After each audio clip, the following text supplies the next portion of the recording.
So welcome to the August edition of the Clear Sky Education Meetup. If this is your first time here, you're in for a nice event, I hope. The other thing that we like is give us some feedback about the event, whether you like it or not, because these events, we have 4 pillars that we like to do in these events. Number 1, networking, right? The event starts 7 o'clock sharp, but you're welcome to show up as early as you want. We've had, Coretta, you got here about 6 o'clock tonight, right? It's okay. We're trying to be ready by 6. But you guys can show up as early as you want to network because we understand that's the important part of why you're here. I don't blame you. That's why I used to come to these meetup events. Number 2, we educate you. We're going to educate you tonight. I can guarantee you that. You're going to learn something tonight. And you're going to actually like what we have in store for you tonight. We got a big, full agenda. Networking, education. The next thing that we do is hopefully Ed and Sam will get on their entertainment horses and we'll keep you entertained. Hopefully you won't fall asleep. I don't give you guys time to fall asleep, and so we'll hopefully keep you entertained. And the 4th thing, and the most important thing on why you're here, hopefully, is that we're also going to provide you guys with a lot of deals. So tonight we've got, we'll go over the 6 deals from last month. We'll tell you how they went, where they are today. Sarah, we got 7 or 8 deals tonight. I don't know exactly how many deals we have tonight. But how many we got? 6, 7? You have no idea. We have 6 or 7 new deals tonight, and then we have an ad hoc piece. So that's the 4th reason why you guys are here. And the way I got this meetup was, it's sort of like a copycat meetup from one of the best meetups I've gone to. It's the Andre Johnson's Deals Meetup in Oxon Hill, Maryland, back in the day. He would do deals, but Andre Johnson would just do deals from Baltimore City. He never really had any good stuff. And so I was always frustrated about it. But one of the things that Andre did was he brought a whole community together. He brought lenders together. He brought title companies together. He brought wholesalers together. He brought fix and flippers together. He brought title companies together. He brought finance guys together. He brought the whole community together. The only thing that the community lacked was deals. And that's what we're hoping to provide you guys with tonight. The other thing I like to do is I am a meetup junkie. I'm a REI junkie, Real Estate Investment Club, Real Estate Investment Group. And so one of the things I do on this meetup, and these guys will tell you, is that I get control of the agenda. I get to put in the agenda what I want to see, because every time I go to a lot of these meetups, I get bored out of my mind. And so some meetups, even though we used to sponsor a bunch of meetups, is that I always got bored. And so I never got anything out of them. So I was like, okay, being an experienced investors that we are, what would you guys want to hear? What would you guys want to learn? So I get to create an agenda every month, and these guys kind of check off on it, but I change the agenda every month. And so this is what today's going to be. July deal updates, we'll go over those 6 deals. Spotlight success stories. This is where you guys, if you guys have had any success stories in the last month, please raise your hands. A lot of times during that segment, I'll put somebody in a hot seat. Ola, raise your hand. Where are you at, Ola? I was going to put Ola on the hot seat, but I didn't think she was going to make it. So tonight we're not going to have a hot seat. We'll have a hot seat in September. We'll have a hot seat in October, so we'll bring that back. We also have a title capture estimate tool that we're going to do from a title company. Chrissy's going to do a quick presentation on that. We also have another quick presentation. There's a South Asian meetup event coming up in October that I've been invited to speak at. It's a 3-day event, and so Naveed's going to present that. We got SSP. It's Ed's favorite term, scam, scheme, and plan. I'm going to make a presentation on land deals that have been scammed and how to avoid that. So I think you guys are going to be interested in that. And next month, Zoya is going to do a wire fraud presentation on how to avoid wire frauds in title companies and that kind of thing. So, and just to be clear, that's how to avoid, not how to do. Okay, yeah. I want to make. Okay. Yeah.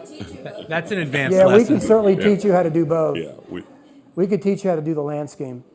We'll go through our deals presentation. And then if you guys got any deals in today that didn't make it to our hit parade and you want to present a deal, we are going to have an ad hoc presentation as well. All right? Okay. What is it? This is the monthly event, looking for people to connect, right? Like I said, we got the 4 pillars. It's mainly regarding off-market properties. Speaking of, is Munif, are you here? I didn't see Munif. All right, he's not here yet. All right, he's presenting the deal. But it's mainly all the deals that we have tonight are off-market deals. That's what we're trying to bring to this community. There might be one or two that either have been in the MLS or one of them is in the MLS, and I'll point that out to you. But primarily, the deals are not going to be in the MLS. And so what you do is you showcase your deals and get them closed. We have everything in this room to get closed. And that will segue me into an introduction of you guys. And so I do this every meetup, is I want you guys to understand who's in the room. And so I'm going to start off with, who are my wholesalers? Raise your hand. Who have the pink stickers? Raise your hand. 1, 2, 3, 4, 5, 6. So look around the room. These are the guys you want to beeline to because these are the guys who got deals. They're wholesaling deals. So if you're a fix and flipper and you're a buy and hold investor and you're looking for off-market properties, well, you got 6 people you want to talk to. All right?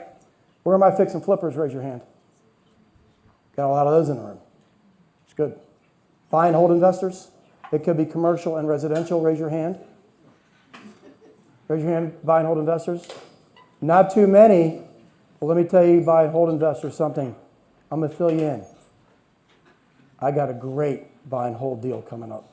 Subject to, the interest rate is 2 7/8. Right? Y'all probably asking yourself, what is subject to? We'll explain it. So you buy and hold investors, stay tight. I got a great deal on that. Contractors, raise your hands. Contractors, boom, boom. Oh, hey, Giovanni, snuck in on me. In the back, raise your hand. Don't be shy, contractors. Real estate agents, raise your hand. A lot of those guys, right? Investor-friendly agents, I hope. Money providers, raise your hand. Now, a money provider can be a direct lender. It could be a money broker. It could be a loan officer. It could be a DSCR lender. It's anything. So keep your hands up, greenies. We got a lot of greenies. All right? So this is the key, guys. The greenies rule the day. The pinkies rule the day. So if you guys are looking for off-market deals, talk to the wholesalers. If you need to find money, go find the greenies. All right?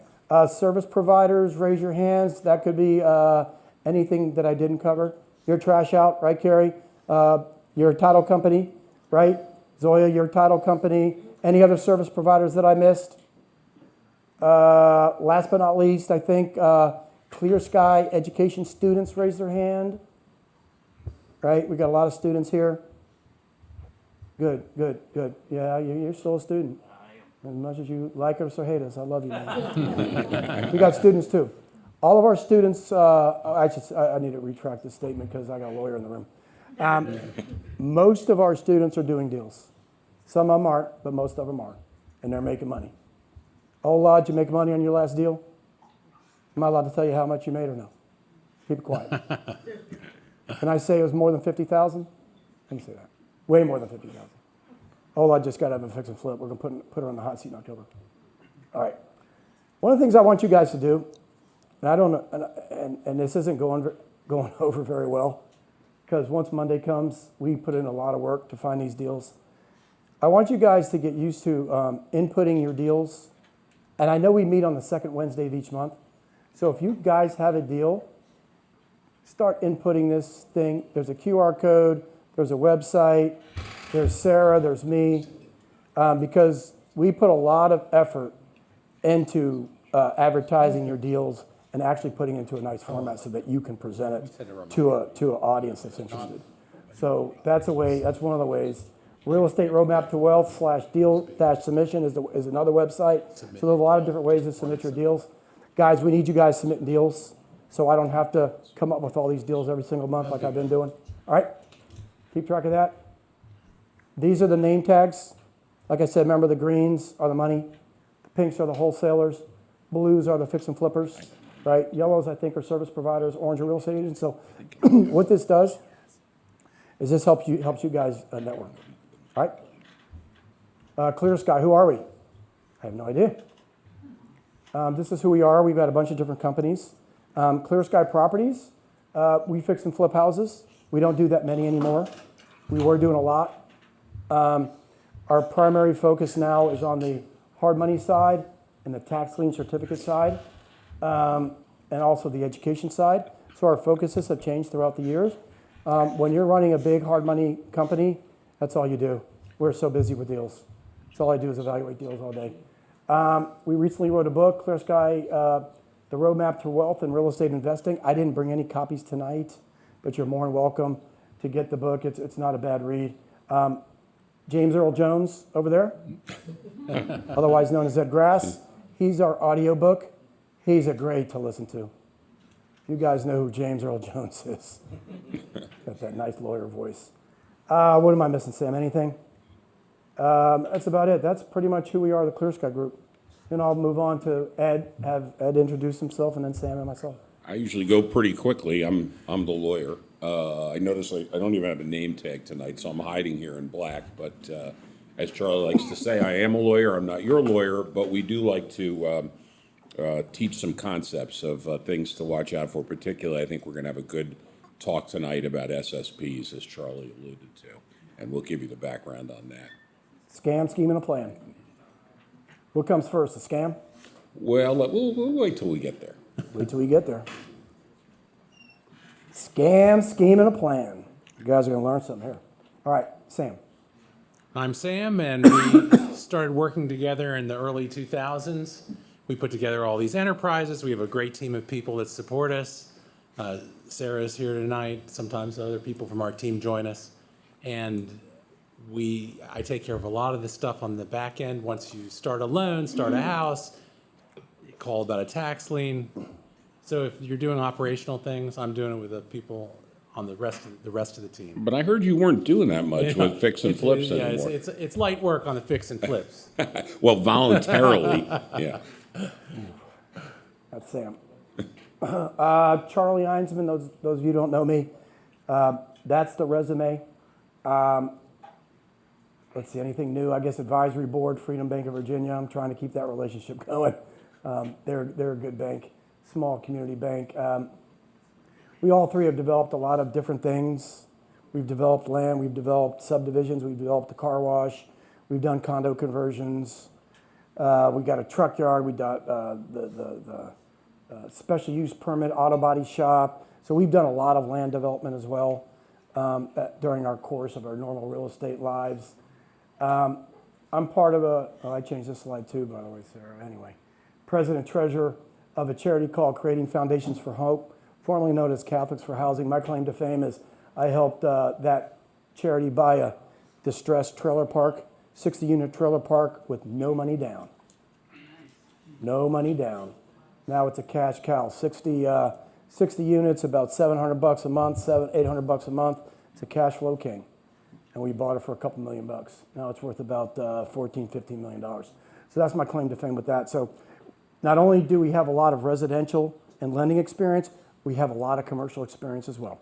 So we sort of are very well-rounded in this space, and I would say we're probably qualified to do this. Okay, what do? We wrote a book called The Real Estate to Wealth. It's called The Roadmap to Wealth and Real Estate Investing. And so what we did is, this is basically our story, right?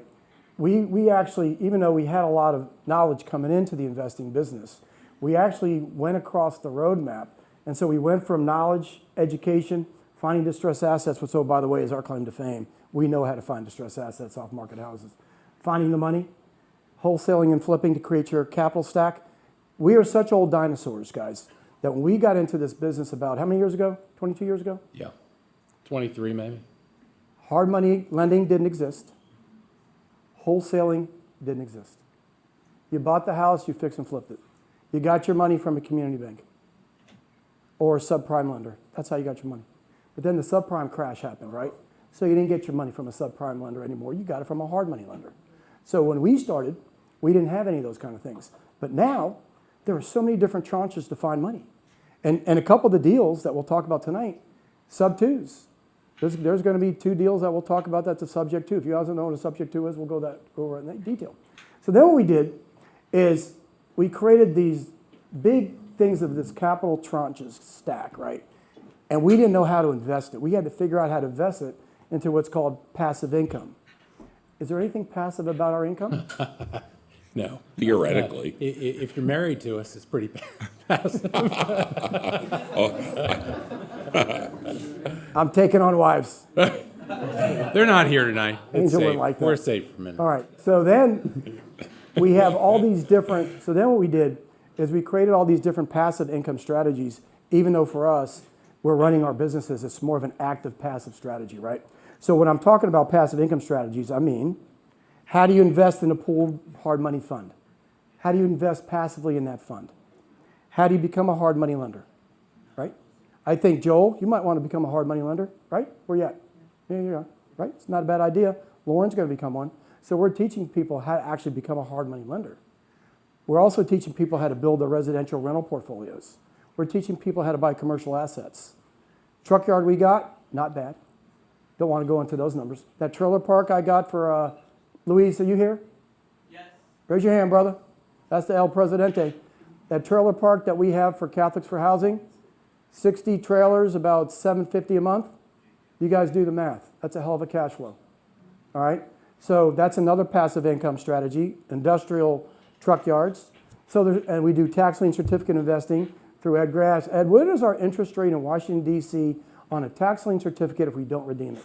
It's complicated. No, the statutory interest rate's 1.5% a month or 18% a year. That can vary depending on how you pick up the tax lien. Not bad, right? Passive income. Well, Not very passive for Maryland's us. largely 21%. And I think Baltimore's 21% too. 21%. Baltimore's 21, PG County's 21. I think Montgomery County's less than that, 19 and a half. They might even auction their properties. I'm not sure. I've looked into it. Maybe it's because there's so few that come up in Montgomery Right. County. That's true. That's a yeah. good point. So anyway, so what we've done, though, is we have bridged the active income gap to actually teach you how to create passive income. We've bridged the gap. Teach you how to create income statements. We teach you how to create your balance sheet. We teach you how to become bankable, right, Dickie, that word, bankable. We teach you how to calculate your liquidity, how to maintain and calculate it every month so that you can buy that pre-foreclosure in a week because you know that you're liquid. So we teach all of these different things in the financial literacy course. Teach about arbitrage, teach about cap rates, teach about all that stuff. And why can we do that?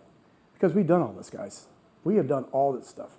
And so basically that's what our roadmap is that we've created. Okay, roadmap to wealth, obviously we wrote a book, we've got an accelerator course. Our claim to fame is how to find distressed assets. Ola, how did you buy your property that you just recently fixed and flipped? Pre-foreclosure. She found an off-market pre-foreclosure. Just how to find distressed assets. Okay. We have a coaching and mentoring program. Talk to anybody about it. Hopefully, when you hire us, you're going to make your money back and tenfold. Hopefully, all right. I do this every month because one of the things I want to do with you guys is everything on here is public record, but I want to be as transparent as possible on what our students are doing. So if you guys have come to these meetups before, I have this same slide up here every month. I just change the addresses and I change the numbers. So our students have done 3 deals. Lauren got a deal, $670,000 in 22308. ARV is $1.1 million. She's doing work on that right now. It should be on the market in about a month or two. Sleepy Hollow Road, there was a sub-2 of foreclosure and a sub-2 purchase, an $850 all in, $1.4 million ARV. I can't give you the name of this. I can't give you the address of this property, but it's going to close on Friday. So this is going to be one of the deals that we're going to present. 290 purchase, 450 out. And so the total of our students in just 1 month is $1.14 million. That's what their potential to make is $1.14 million. Now, if you had some coaching and mentoring to help you do that, would you guys do that? You'd pay to do that, wouldn't you? Yeah, I would. I can't. I've already done it. We have a podcast, Real Estate Riches Roadmap. Comes out once a week. Please subscribe. If you guys ever followed us on Basement Tales, you like Basement Tales? It's our Basement Tales. As a matter of fact, we have an SSP on the podcast coming up, which it doesn't cover the land deal scam. It covers other scams that we know about out there. So that's pretty good. We have a lot of guests on from time to time, but that comes out once a week. So please tune in. Moving right along. Any questions or anything before I move on? You guys good? Haven't fell asleep yet? All right. These are the deals from last month. Who was here last month? Raise your hand. Okay, so you guys might remember. All right, first deal, 11701 Sugarland Road. It was in Herndon. It was that house, what was the ARV on it? 3.5 million or something? 1.275 buy, about $1 million reno. That deal's under contract. 1223 Queen Street. That was a Tremaine Lord deal. Right now, that deal is off market. So it might be ripe for the taking. Still available, it's off market. All right, 1223 Queen Street. Tremaine didn't want to come and represent it. He just told me it was off market. All right. Munif's deal, 513 Kerwin Court. Munif, you're not here yet? I guess I got to present his deal.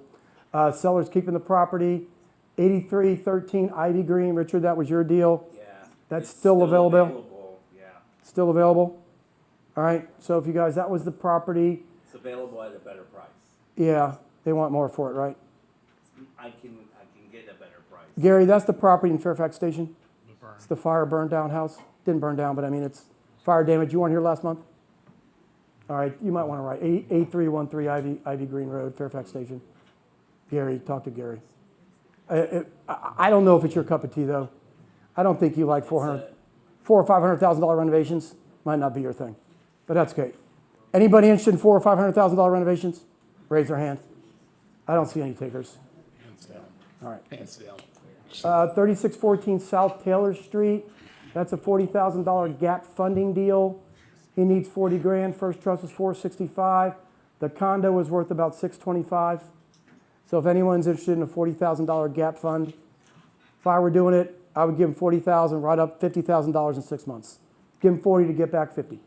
That's how I do it. Do it simple. Could you keep that up for a minute? I can help him. I think you talked to him already. Maurice? Confidence, Laku, 703-772-3172. He is the owner. He's the owner of the condo. That's the address. That deal's still out there. I'm surprised nobody took that deal. All right, last deal last month. Brews and Barrels. Actually, Maurice, are you here? Maurice, you're here. This is Maurice's deal. And so they're trying to raise money, and they're trying to expand into DC and Virginia, right? Yes. And so Maurice is the point of contact for that. So maybe give him a blurb on where we are with it. Okay. Right now? Yeah. Oh, excuse me, yes. Okay, first of all, thank you, everybody. One, I want to, can you step forward? Oh, stop. Yeah, come on. He's on the spot. This is what we do here. He's on the spot. This is what we do. I would say I'm a backdoor man, but, you know, behind the scenes guy. Good afternoon. First of all, I want to thank Charlie and Sarah for helping me last month put this deal on the board. I had a little issue I had to deal with, so I told them I would be here for the month of August. Oh, excuse me. Okay, first of all, I'll be real quick. My name's Maurice Shane, Senior, Shane Capital Investment. I didn't think I would have to speak too much, but Shane Capital Investment, I specialize in the hard money, private money, business consulting, business development, and also work on the immigration space. That's a conversation for later. But pertaining to this deal here, Brews and Barrels, I'm doing a capital raise and assisting them with the capital raise. They have one location in Montgomery County. It's called Kentlands. They did about $2.1 million last year. We're looking to expand in like 3 or 4 different locations. After that, we'll go into franchising. The exit strategy is for some private equity firm to make us an offer, and everybody has a piece of the parachute. So basically, I can go a little bit more into detail, but I thought I would just give you the double elevator pitch. If you have any questions, you have my information. I'm here. Again, I want to thank Charlie, Sarah, and the whole Clear Sky group for putting it on for last month. Thank you. So how did I do? Great. Thank you. Short and sweet. All right. So that's basically, for you newcomers, that's basically kind of how we do it. And so what you're going to see is on the agenda, basically it's kind of the same thing, right, over and over again. We always are going to cover the old deals that were presented last month so you guys can kind of see what's going on and what's not going on. The month before, we actually had a couple deals that were done specifically through this meetup, okay? So that's just to keep everything as transparent as possible. All right, any spotlight or success stories that we might have? Anybody from last month? July slow month? Was July slow for you, Sam? No, not too slow. Ed, slow for you? Just sitting around.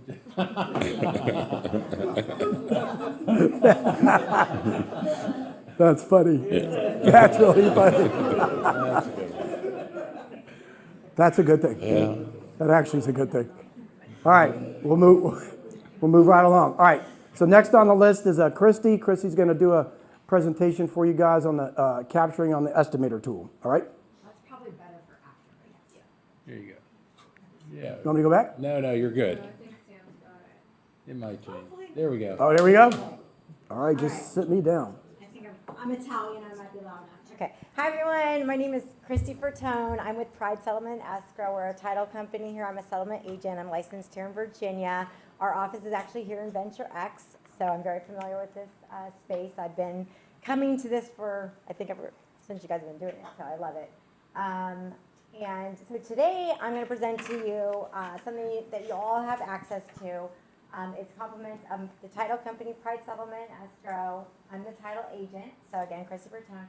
So this does buyer estimates, it does seller net sheets, title quotes. It's for lenders, hard money lenders, real estate agents, investors, pretty much anyone that you can share with. So we're gonna have a QR code after I go through the demo. What is so great about this, you guys, it's really plug and play. So it's just putting the things together. So what I'm gonna need is someone who has a current maybe listing that we can walk through, like what the offer price is, maybe what amount you have on it, so I can just estimate that. Oh, does anyone want to give me a property that they have a listing on? Richard, you have one, don't you? I have one else. An off-market property, right? I do. Okay. Do you want to walk through it? See what the seller net sheet looks like? Yep. Okay. What's the property? Let's do 1404 north. Just put N and then Howard. EOW. Oh, sorry, I thought you said. EOWHA. This is it? Yeah. Okay. And then, so this is purchase with financing. The sales price that you're asking for this property? It will be 1.2. Oops. Oh, I missed the one. Okay. All right. So as a title company, obviously with taxes, you guys, the close of escrow date is very important because it affects the taxes. So you're kind of been guessing and hoping like an ideal time. Our company with cash deals, we can close as early as 5 days. We can also take a longer close as you need it. So if it's with a lender and it might be a longer close, you can just do, I don't know, typical 2-week close. We can get that done. It really just depends on who you're working with. So ideally, which close date would you want, Richard? What close date do I want? Probably like mid-September. Okay, so is the 12th okay or the 19th or whatever day? Let's just do 19th. Okay, perfect. All right, so now with the assessed value, you can just simply do this, go into Zillow, and then come down here. Whoops. So you can just put the property.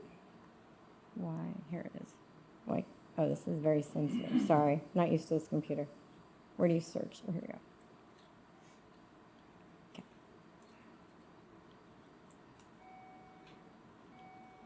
And so for those of you that are agents, you have access to the MLS. For those of you that are investors or lender, or maybe you don't have access to MLS, you can just go to Zillow and you go to the section right here. So it should be able to find everything we need. So the assessed value of the home.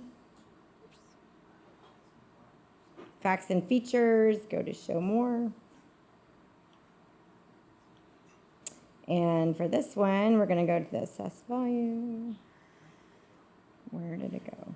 Did I pass it? I just moved too fast. Don't think. He has taxes.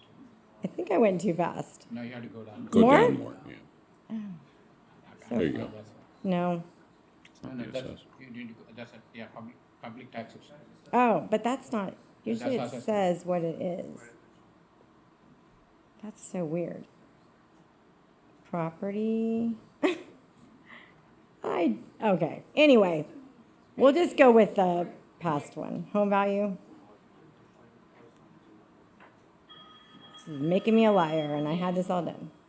Okay, so we're gonna go with the assessed value of the home, and we're gonna go with just what's right. Estimated market value shows Yeah. 8845 on the screen Yeah. on the right-hand side. Okay, we'll It's also just plug that in. starting to see it. 845, okay. Thank you. Yeah, I did one just a second ago, and it was right there.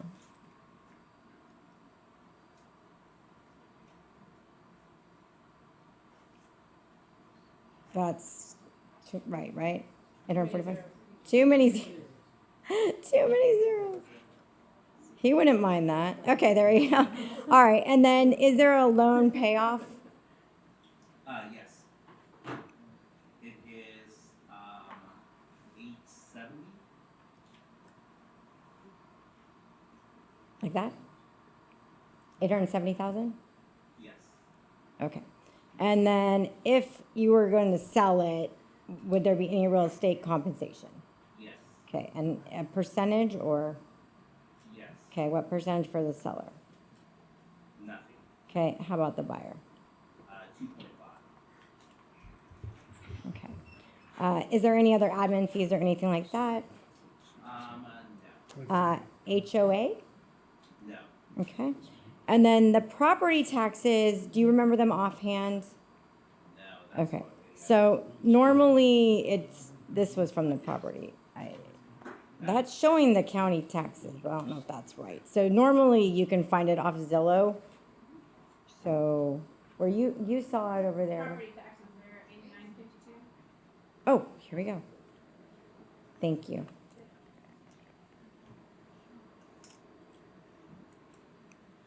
Okay, so then is there any other credits or seller expenses or anything like that?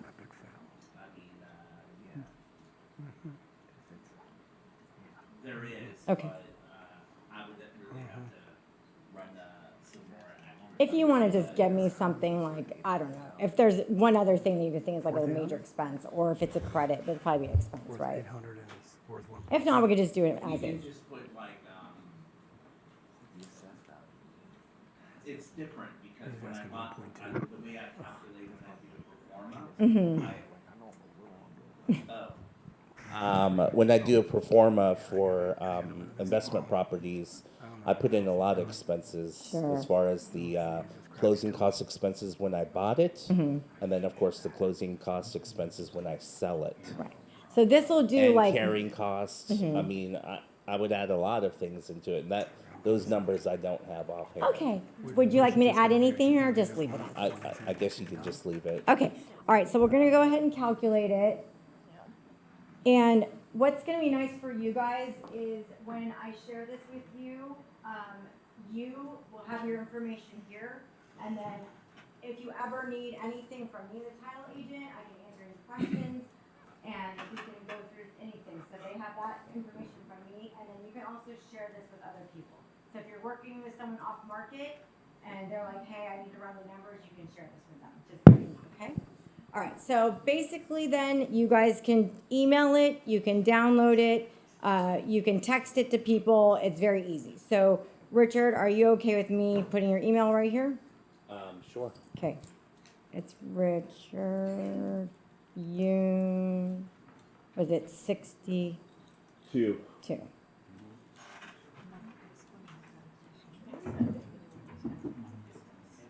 It's just 62, but Oh. not 6222. Oh, sorry, thanks. There you go. Counted about 65. No, 62 at gmail.com. I couldn't tell. 60, 65. All right, and then we're just gonna send it off. Yep. Okay, so as far as, just so you guys can kind of see what it looks like, right here, and that's what it looks like. So because this is, I made an account for myself so that sometimes I have agents reach out to me. I was literally riding on my bike on the WNOD I had a first time they were like an agent called me on the weekend. I pulled over on my bike. This also can come onto your phone, so you could do it right from your phone. So you do not have to have a laptop. I pulled over my bike, plugged all the numbers in, and was able to send it over to her. And so she was able to present it to her buyer. Okay, this is the seller side. So essentially, the buyer side works the same, but that's what it looks like. And then let's say we go back and Richard's like, no, there's some changes. You can go in and edit it and basically change whatever you need to change. If he decides to change the sale price, you just go in there and change it. And then go to calculate. And it will change the numbers for you. So pretty plug and play. I don't think you need me to do the buyer side too. No. Pretty much the same. Anyway, so that's complimentary to me. You got anyone in this room is welcome to it. The QR code's up there. It's completely free. You can use it as much as you like. And thank you so much, you guys, for having me. No questions. Any questions? Ask me. Question. Sorry. Any questions? Does someone have a question? Any questions? It was that easy. You have no questions. Okay. All right. Thanks, you guys. Thank you, Christy. All right.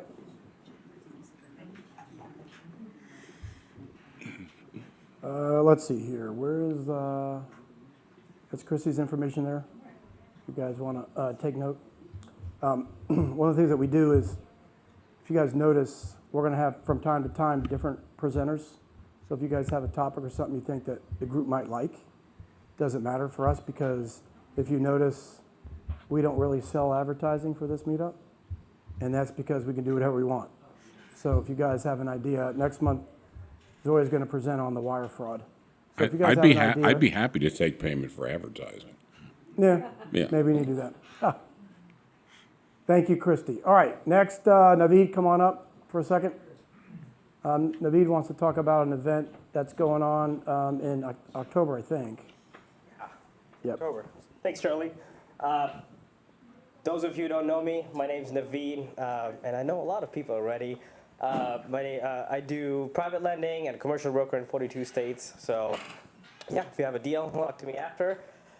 Today, I don't want to talk about a deal, but what I do want to talk about an event that may turn into multiple deals. So, South Asian SAREP, which is South Asian Real Estate Committee, is hosting a 3-day event, which will basically host a lot of workshop, great keynote speakers, and one of the speakers is actually Charlie. So Charlie, thanks for actually coming in. And I'm on the organizing committee, and I can kind of vouch for something. I've seen, I want to say, 15 plus states where all the agents are coming in, accredited investors, and then we also have fix and flip investors, contractors even. And we'll also have workshops on AI for real estate. So we're pretty pumped about it. Yeah, so 3-day event. If you want to talk to me. I'm here after this meetup, and I can get you a discount code as well. Yeah. So what should they do to get the discount code? Call you up or? Call you up. I'm a little delinquent on the PDF, but I can actually put it up at the end if that's okay. Yep, fine. You guys got it? All right. Yeah. All right. Now, thank you. Now the reason why I'm really excited about it is because I'm going to be on one of the panels. But I'm going to be on the panel. Is the founder of Sirhant still on there? Yes. So I'm going to be on the panel with Rob Chavez, if you guys know him from Grid, the founder of Sirhant, which is now coming into this area, if you guys, and so I'm going to be on a 3 or 4 man panel with those guys. So we're kind of excited about that. What is Sirhant? Oh, you guys heard of Ryan Sirhant on $1 Million Listing New York? Yeah. You guys know Ryan Sirhant? Yeah. Anyway, he's $1 Million Listing New York. He broke off, started his own brokerage called Sirhant. Mm-hmm. He went to Los Angeles, went to New York, went to Miami. He now has opened up a brokerage in Washington, D.C. that a lot of agents will probably go to. And so the founder, not Ryan, but the other founder that founded the Sirhant brokerage is going to be on that same panel. So that's kind of why we're a little bit excited about it. October, 12th through 14th, okay? All right, now, this is a very interesting presentation, guys. And I'll have Ed explain this in a minute, but what happens, things happen to us every day, right? Whether it's crazy deals, whether it's just things that you guys won't believe out there in the real estate community. And so something happened to me on Sunday. And I got a phone call from somebody who was frantic about a scam, but she didn't realize it was a scam. I had to explain to her that it was a scam. And so we'll go on to that in a minute. But we call it a scam, a scheme, and a plan. And Ed explained to the group what that is. Clearly, I should have trademarked that. But the concept, well, one of the things I like about real estate is sort of Charlie and talking about the Clear Sky companies alluded to. I always say there's a lot of ways to make money in real estate, and sometimes more than you realize. I mean, things like subject to and tax liens, obviously being an agent, trashing out. I know we have a trash out person here. So we're always on the lookout for ways to make money in real estate, and that's how I got into tax lien investing. And I realized as I was thinking about different ways to make money, I thought, oh, maybe I should do such and so. And then I realized that's kind of an illegal scam. And that's not what I want to do. We like to do things legally. Well, maybe there's an idea there that's interesting. Maybe that can be done legally if certain things are changed. But it's a little questionable, so that maybe is a scheme. Maybe it's a good thing, maybe it's not. We certainly don't want to mislead anybody. And then finally, you get down, hopefully, which is a plan to make money. That's where it's a good idea. You're going to make money. The other side's going to be happy, whether they're selling or making money. And this has just come up repeatedly where we sort of, in shorthand, discuss some of the things that come through the door because they may sound perfectly reasonable or maybe sound like it's a new concept. And we're always open to new concepts, but there's always people looking for new scams. And that's where Charlie thought to bring this presentation today. And, it would be interesting to see if there's the right way to do this. I hadn't myself heard about this particular one, so I'm excited for the latest scam. And again, this is how to avoid scams and how to Not how to do it. Not how to do them. All right, so it won't be a surprise to anybody, but we're on the forefront of phone calls of good deals. And if somebody gets a good deal, I'm on a lot of people's phone, they'll call me right away and say, hey, I got this deal, you want to do it? I get calls like that all the time. Mostly on the hard money side for us to do lending on, not really for us to buy. But if it's a commercial property, or if it's something that is tricky that nobody wants to do, they'll call me right away. And so this particular case, I got a phone call. Oh, her name's still up there. Isn't that something? So I got a phone call on Sunday. And she called and she goes, I've got a 10-acre piece in Nokesville that somebody called me on, and they want to sell it for as cheap as possible, as fast as possible. I said, okay. I said, what is it? She goes, it's 10-acre vacant land. This is all have to do with land. She goes, it's land. But he wants me to list it, but I figured I'd call you first because maybe you want to buy it. I said, okay, that sounds good. So, okay, it's 10 acres. I said, tell me a little bit about it. How did they find you? She goes, I thought that was odd. They found me on Realtor.com. Nobody ever finds me on Realtor.com. And so this is a person that doesn't really do much retail real estate. They're more an investor. They're not really a retail agent. So she thought that was odd. She was telling me how, I don't even want to deal with this. I don't even want to list it. I don't want to have nothing to do with it. I said, okay. I said, but let it go. Let it play out. Let's see what happens. And so here's how it went. This is a text string. Hi, my name is David Paul McFarland. I came across your name on Realtor.com. I'm interested in selling my 10-acre lot in Nokesville. Could you please research and provide me with comparable price at which you can sell the property? And then she goes back, hi, David, how are you? Blah, blah, blah. She goes, are you in Virginia or do you live out of state? I'm out of state, so how do we proceed? So I'm going to go through the actual background of this deal in some subsequent slides. I can send you exclusive right to sell. Once you sign that, we can move forward. What is your timing like to get the land sold? Yeah, I'm looking to get the lot sold as soon as possible. How soon can you get the lot online? Okay, that's important. Now, then what I said to her, I said, you need to ask this person a lot of questions to make sure this is real because this doesn't sound real to me. This person wants the land. And this has happened to us twice.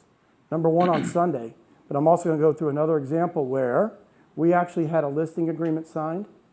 We had a contract, we had it on the MLS, we had an offer or two submitted before we sort of realized it was a scam. And so let's go through this real quick. This is the address, 15524 Asbury Ridge Court, Nokesville, Virginia. Okay? There's some important things that we got to talk about. You guys see this phone number here? 680-910-1737. And that's important. Remember 680, because I'm going to explain this in a second. So here's a tax record of the property. Okay, out-of-town owners, they're in South Carolina. All right, no big deal, right? They used to live in Virginia. Now they're in South Carolina. This is why it's important. Mount Pleasant, South Carolina, area codes 843-854.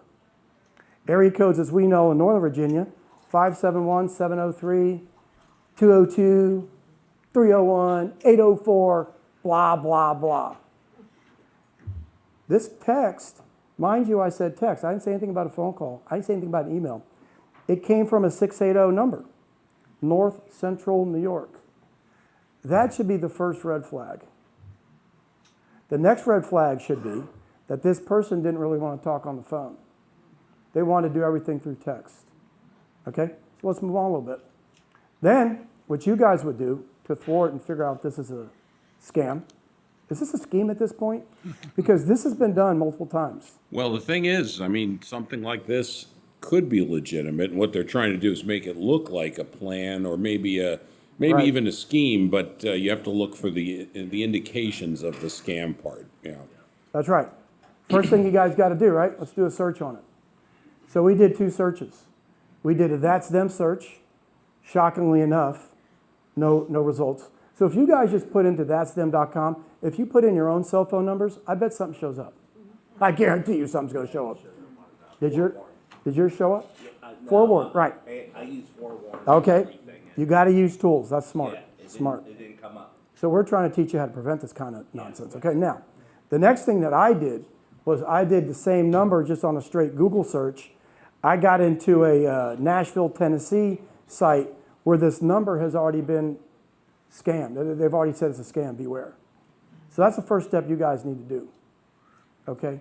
Now, we thwarted this thing out at the very beginning because then what I told her to do, I said, look, I said, call the guy up, talk to him on the phone, get any kind of personal information you can get. Get the email address. I said, even Zoom them or FaceTime them. It's never going to happen because they're not going to agree to a Zoom call or a FaceTime call because they don't want you to see them. Okay? You guys follow? That's deal number 1. So that got knocked off at the gate. We knocked that down right away. Now, what's going to end up happening? Another realtor is going to get that call. Another realtor is going to spend their time on this. And I'll show you in a second how the actual scam actually works and how it can work to perfection and how sophisticated these guys are. And so we'll talk about deal number 2. That's the address. Again, guys, we're being really transparent. 8536B, Georgetown Pike, McLean. So you're saying this deal is still available? Still available. For the low price of Scam. $50,000. Yeah. No. All right. This is a phenomenal lot. And this happened to one of our agents. And we didn't realize it was going on until after it was going on. On July 4th, I received a call from a person claiming to be Stuart Aronson. I'll show you the tax record here in a second. The owner of 8536 B and C Georgetown Pike. It's a beautiful lot, guys. Very expensive. He said that he and his wife lived in New York and were getting older and wanted to sell the property. I delivered some comps. Next steps to list the property for sale. After several calls and texts, we agreed on a price to sell the property, and they emailed IDs with actual owner information. I got that as well. Wait till you see. After listing on the MLS, this is our agent. I received a call from a concerned neighbor who personally knew the owner. I spoke with Stuart and Gail on the phone, who said they had no desire to sell their land and were not the person I previously communicated with. Guys, this property was already on the MLS. He already had a listing agreement signed. Here's the tax record. You see the same thing? Obviously, they have an out-of-state address, right? It's land. Do I have the square footage on this guy? Tax assessment is, Sarah, we got this in here? 925. $925. It is a 3-acre lot. It's buildable, guys. 3-acre lot, and that pricey zip code, that's gonna go for a lot of money. We listed it for a lower price than it should have sold for. $879 was probably worth about 1112 to get a quick sale. He got a contract on the first day. Okay, there's a listing agreement. Notice DocuSign. Notice a street in New York, 40th East 94th Street. Different than the tax record, 53 Old Main Road. I know how to say that. Quogue. Quogue? Quogue? Quogue? Of course. But that address ain't the same as that address, right? Well, let's go a little one step further. This is the listing. Motivated seller is selling quick cash closing. All right, sounds good to me. Sam, you gonna buy this? Actually, we can build a house. You and Laura can move into it. Yeah, yeah. This is where the scam gets better, guys. These are the IDs that were sent. I don't even know if this is the right people or not. 40th East 94th Street, but that address matches the address on the listing agreement. I don't know about that email address. I don't know if you even tried it or not. But they will go to these kinds of lengths to do this. You got to be careful. Now, what did our agent do? He submitted a report to Fairfax County Police and a complaint with the FBI. You guys think the government cares? The government doesn't care. Not in the least. The government doesn't care. They don't do anything about it. Trust me. We had a wire fraud incident with a bank in Alabama. I had it real time. I'm calling Secret Service. I'm texting the FBI. It's like a $300,000 payoff. Our wire instructions got changed. I tracked that damn account down to the bank, either Alabama or Mississippi. I even had that community bank on the phone. Ain't no one gave one shit about it. So the government doesn't care. Okay. Then what he did, he worked with the NVR to post an advisory to NVAR. That was kind of a nice thing to do. Most are caught during settlement. However, multiple have closed with money immediately being sent overseas via a mule after clearing, mostly using crypto. That's important for you guys. Christy, Zoya. Any other title companies here? That's why you need title insurance. But you still got to do the right thing because your title insurance is going to hit your E&O if you don't do the right thing. For sure. Okay? So the buyer did not have title insurance and has not been able to recoup the losses. Most are caught during settlement, most. But this stuff gets through. So you guys got to be very vigilant. Now, how do you avoid being land scammed? And you guys feel free to add whatever you want to this slide because these were my real-time how to avoid it because this is the second time that's happened to us and we're involved in a lot of deals. One time as a broker can get him in trouble. Right? It ain't gonna get me in trouble. What do I care? It's not getting me in trouble. He keeps me out of trouble. Okay, number one. What's the number one thing in life, guys? If it sounds too good to be true, probably is, right? Common sense, right? And so after I started talking with the agent, I said, hey, look, these things retail, 10-acre Noakesville lot, it's buildable. These things are going for between $250,000, $350,000. This guy wanted maybe $175,000. Too good to be true, right? Okay. Number two, get as much personal information from the texter as you can. Other phone numbers, other email addresses, a physical address, anything you can get. Because maybe one day the government will care. So get as much information as you can. Then, just as importantly, ask how they found you, right?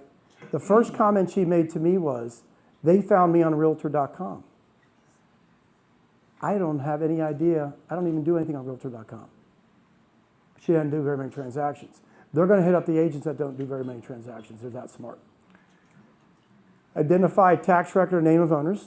You want to do that kind of like what we did. We identified the owners were in South Carolina. We understood the area codes of South Carolina. We understood the area codes of Noakesville. We understood all these different area codes. And we understood the area code of whatever number it was coming from. Skip trace all personal information. Whether you use a free site like thatstem.com, whitepages.com, whatever the heck you guys use, or you use a paid site like IDI Core, skip trace it. Ask to speak directly on the phone. I say do a FaceTime if you got it, or do a Zoom. What are they going to say, guys? They're going to say, hell no. They're not going to agree to do that. If you were trying to sell a property, you wouldn't care, right? If you had a real property you were going to sell. Next thing, ask as many questions about the property that you can glean from the tax record. Look at that tax record. There's a lot of questions you could ask. How's the weather? How's the weather in South Carolina? Oh, you're from Peru. You ain't from South Carolina, are you? So ask them that. Try to get as much information as you can. Ask about the land. How many acres is it? Is it buildable? Is it perkable? Do you have a plat? Do you have a site plan? Ask all these questions that you can about this property. Oh, by the way, what's the tax assessment of the property? Right? Ask questions that they might be able to answer. In this case, shockingly enough, the guy didn't have a plat. You're telling me that you're going to own land? Ed, do you own any land that you don't have a plat to? Do you own anything that you have a plat? You have plats to everything, right? Yeah. And if not, you can go get it, right? Well, I was going to say, though, I mean, what's interesting about this is as you've gone through these, I'm thinking about some of the deals I've seen that are legitimate and some of the distressed properties where people don't want to talk or that you've even met, but they don't want their picture taken or they don't have some information. But then I thought, well, the next thing is, though, where you're talking here, there's multiple of these that are a problem. And so if the only thing is they don't want their picture taken on a Zoom, maybe that's not that strange.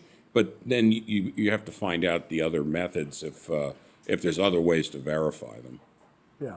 Which reminds me of our first deal that you guys sent me a deal basically for a fix and flip to see if I really wanted to get involved in this. Was it Carmody? Carmody, yeah, which Carmody. we now still own as a group as a rental. Great property. God, when did you buy that? 2009? Oh, at least, yeah. I think 16 before years. then, a little before Huh? then. Yeah, around then, a little before then. Now being a lawyer, I'm always thinking this way. Sam knows anything that can go wrong, I've already thought of typically. And so I was nervous about this, and I kind of surreptitiously took a picture of the guy maybe, I think, or his license or something, and texted to Sam. It was him. It was the guy. It was, yeah. And I Yeah. said, is this the guy you were talking to? You know, because especially when you're new, you're going to be careful. But of course, then the risk is as you start to do more of these and you do run into You're not weird as people careful. and weird situations, Right, you're not you as think, careful. well, Yeah. you know, there are things where people need money fast. They're a bit of a malcontent. They don't like talking to people, whatever it is. So, yeah. And one of the questions, I don't want to jump ahead, but if This is the last chart. well, if you had failed on finding it there, and maybe we could ask our title people, would a closing protection letter, would that pick up because they have to check the licenses and everything at a closing? Where I mean, of course, if you have title insurance, it's the title insurer's problem if they've approved the deal. But obviously, you don't want to get still going to cause you enormous problems dealing with title insurance and everything else. You got it. As you know. You got it. We recently had a deal. I had a deal. You don't even know about it. I had a deal from a broker in Los Angeles. Brokered us a hard money deal of a property in Richmond.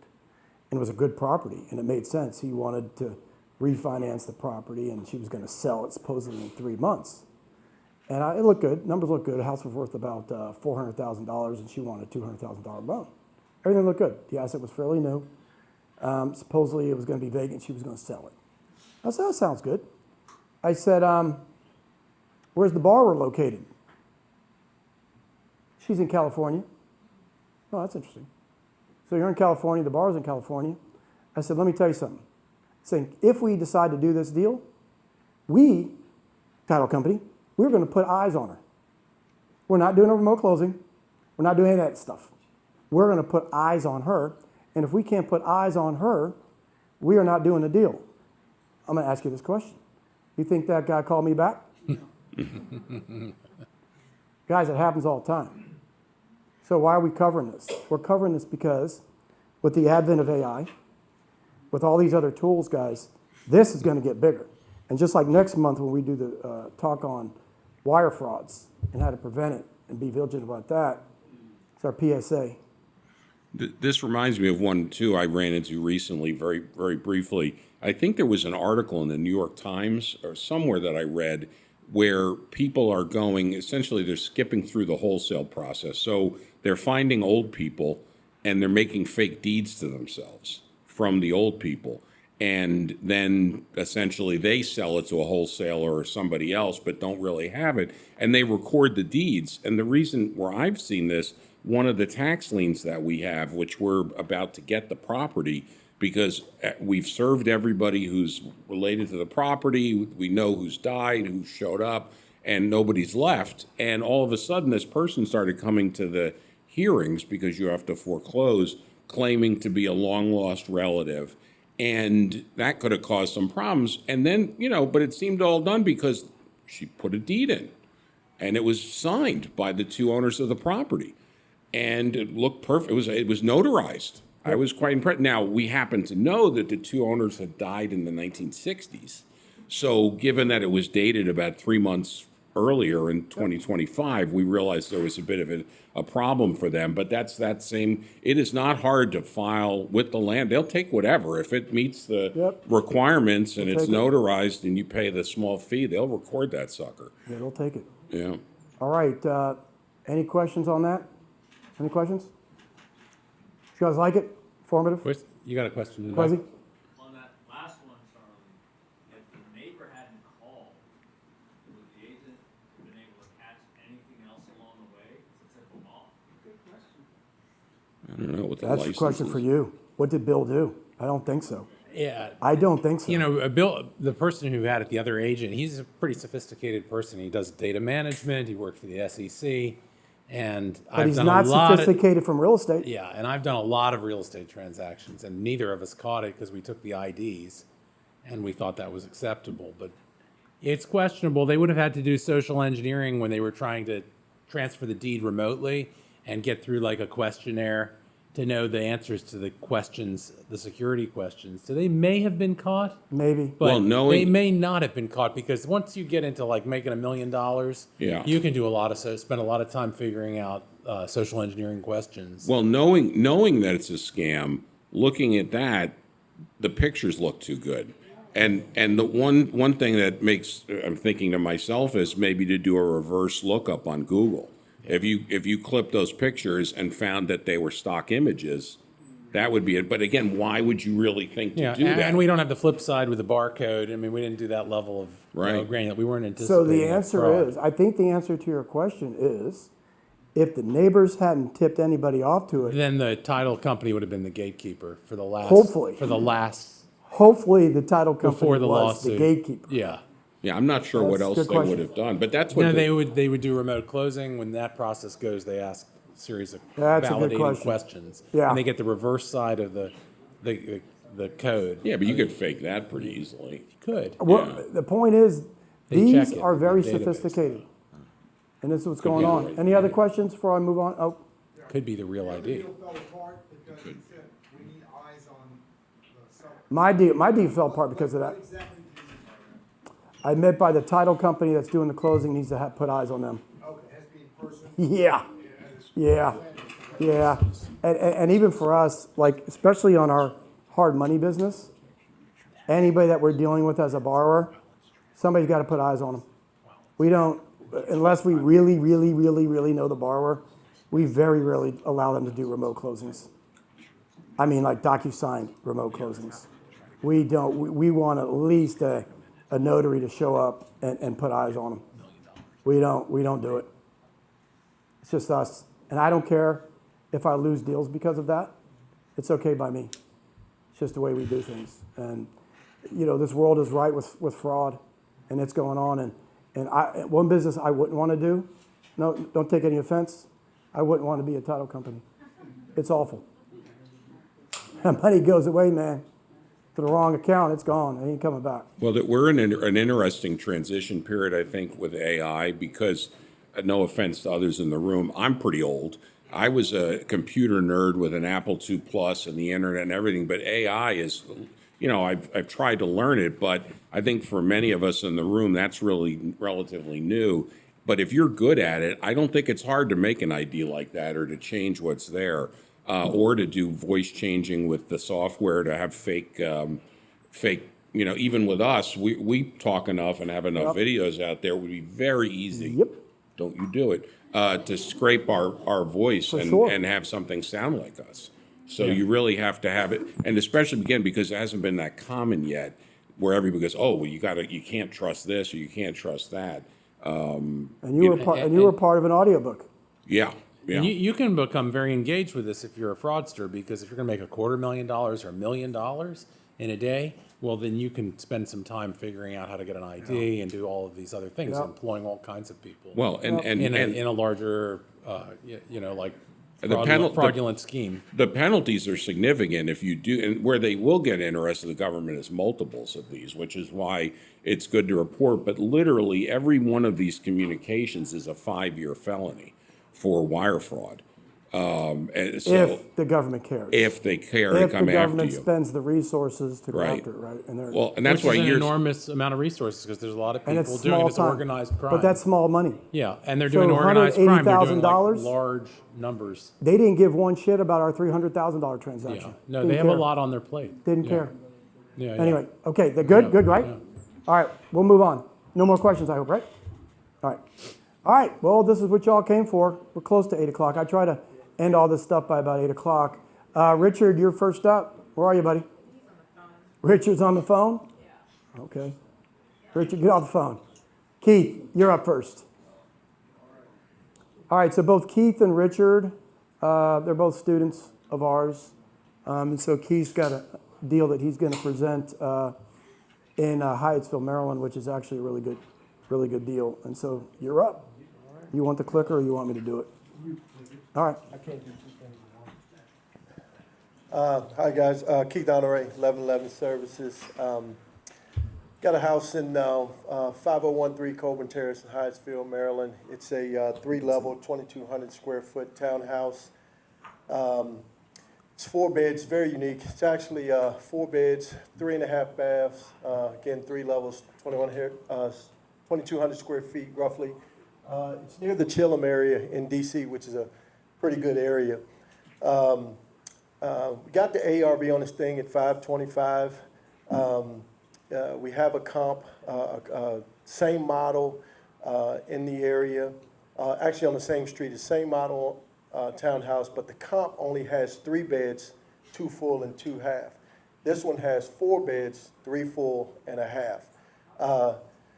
We have that. There's a couple other unique things. The AC unit in this thing is only 6 years old. The roof is in great condition. And the appliances, it's really strange. The appliances are brand new stove, brand new microwave, brand new dishwasher. The only thing it would need is a refrigerator. The renovation cost we have at about $100,000. We think it'd be a good fix and flip or even a good buy and hold. I think the comps we got for the rental is about $3,200. So it'd be good for both. If you want to go ahead and flip. Now that's a good point. You raised your hand. Who are the buy and hold investors in this room? You are. Who else? Anybody else? Now, we always preach, and you're going to buy properties 100 times rents, or the 1% rule, right? So rents being $3,200, that price is at about $320,000. So this will fit the 1% rule, except you're going to have to do, instead of doing a fix and flip hundo renovation, you're just going to do a buy and hold renovation. And so the buy and hold renovation isn't going to be as much as the $100,000, especially if you got new appliances. You're just not going to dress up the bathrooms and the kitchen. You're going to just make it functional, call a day, throw your tenant in there. So from a buy and hold standpoint at $3,200, that almost meets the 1% rule. Now, that's hard to come by in this area. So keep that in mind. Yeah? As you can see, it presents a lot worse than it actually is, but it just needs a good trash out, and obviously the renovation's done. Well, I can see a new, looks like a new microwave in there. Well, this right See a here, wheelchair. this right here is a brand new dishwasher. This right here is a brand new stove, and it's a brand new microwave. And it's not the stainless. I forget what they call like that blackish chrome. I forget the actual. Yeah, but these are brand new. The dishwasher, the stove, and that microwave. The only thing you would need is a refrigerator. Even a brand new electric bike. Anybody want an electric bike? Well, not only that, but we also have a grandma's bathroom for men, Yeah. for men only. Yeah. Keith, what's the square footage on that one? Close to 2,200 square feet, right here. 1424 over 712. Yep. All right, any questions? You guys have any questions for Keith? Now, if it's your first time here, every time they present a deal, we have their email address and the phone number. So that's for you guys. Because once this deal goes, Keith's your guy. The one thing I got to tell you guys about is we do two things. We vet the ownership of the deal, whether Keith in this case is a contract holder, or he's an owner, or he's a general partner of the money raise, like Maurice is back there. We vet that. We don't vet if the deal is great or not. He wants to present a deal. We think it's a pretty good deal. It doesn't matter what we think, but I do know he's the contract owner, so we've already vetted that out. And you can be sure that that's what we're doing. All right? Any questions? Cool. All right. Thank Is he still on the phone? Here you're back. All right. Just in time. Thank you, Keith. It's good. Yeah, good. All right. All right, I got to back it up. All right, there we go. Okay, first deal is this property on Larkmead Drive in Vienna. It is in Tyson's Green, Tyson's West.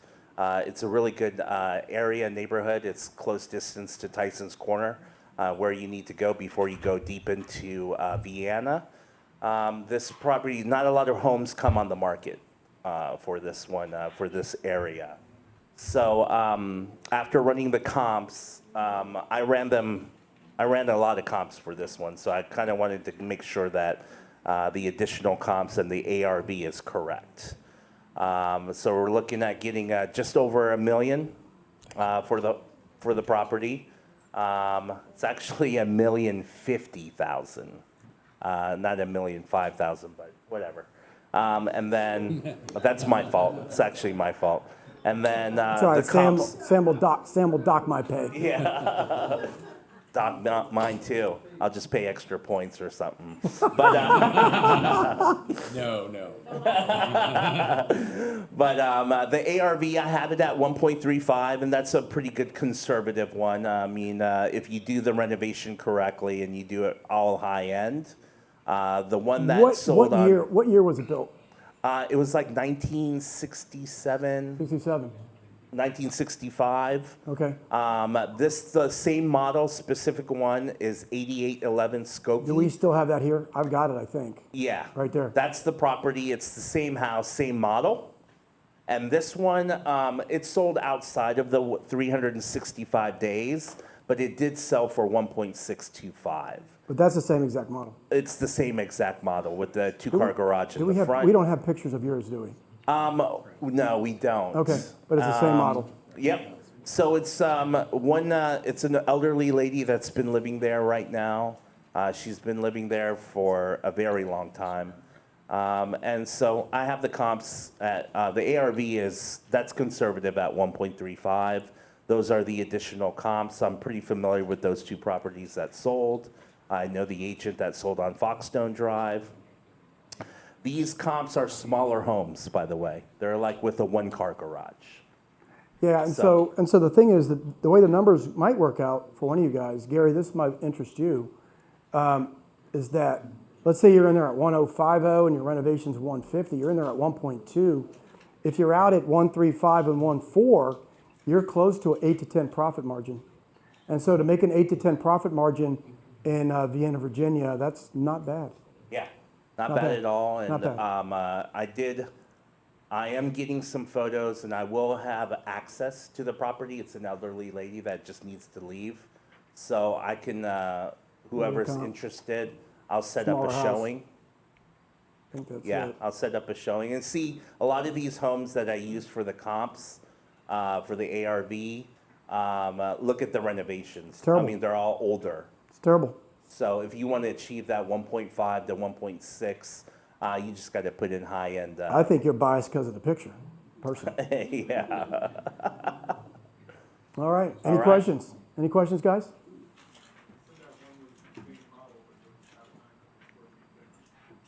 3541.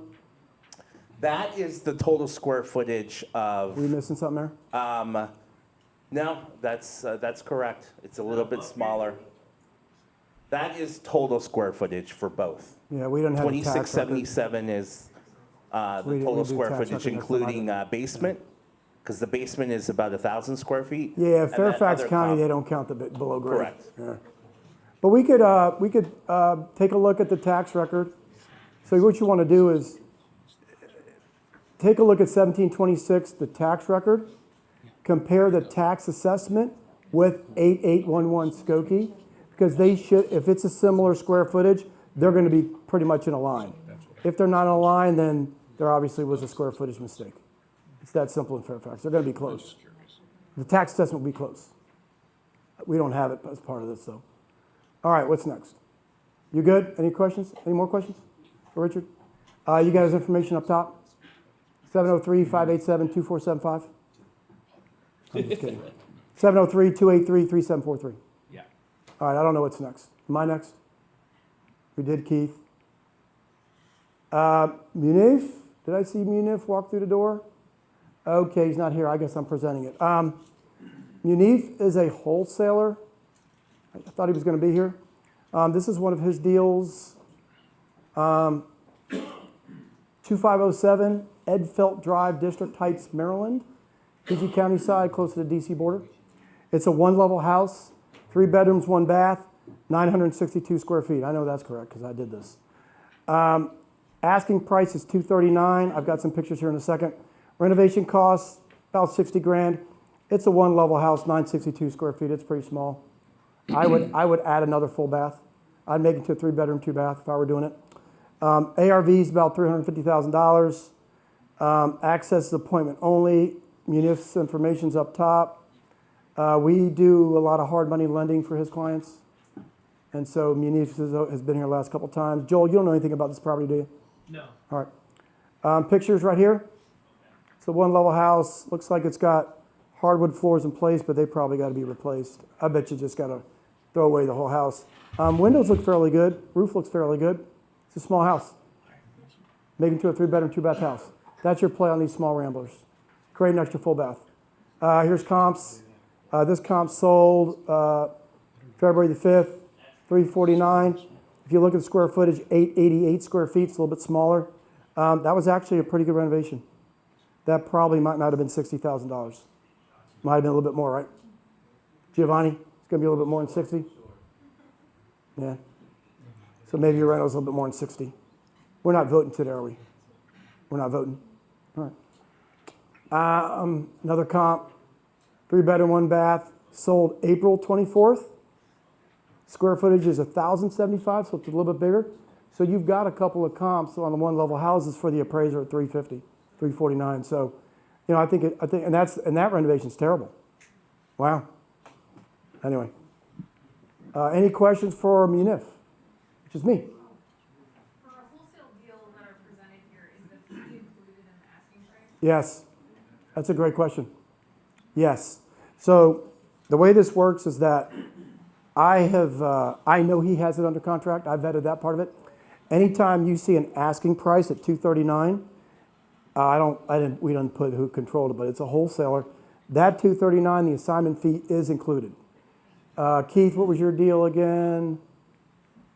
$325, the assignment fee is included. All right, so that's the out price to you guys. Okay? Any questions on that? It's a good question. Don't tell me I'm up again. You're shaking your head. Andre Griggs? This came from one of our agents who knew this guy. I guess he's not here. I'll quickly cover it. First of all, does anybody even know where Chapatico, Maryland is? Chaptico. Good. I have no clue. Not a scam. Not a scam. It's a, we didn't put any satellite in here, right? It's property close to the water over there. I don't know exactly where it is. It's another small property, 724 square feet. Wholesaler purchase price is 135. Renovation cost 60 to 90 grand.